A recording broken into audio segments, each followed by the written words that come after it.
More than 150 sets of cultural relics from 15 institutions in 8 cities in central China's Henan province are now showcasing in the Hong Kong Museum of History, allowing the general public to learn more about the ancient civilization of China.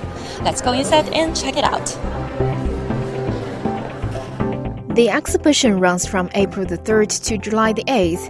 It aims to trace back to the origin of Chinese civilization, focusing on Xia, Shang, and Zhou, the 3 earliest dynasties in Chinese history and collectively referred to as the Bronze Age.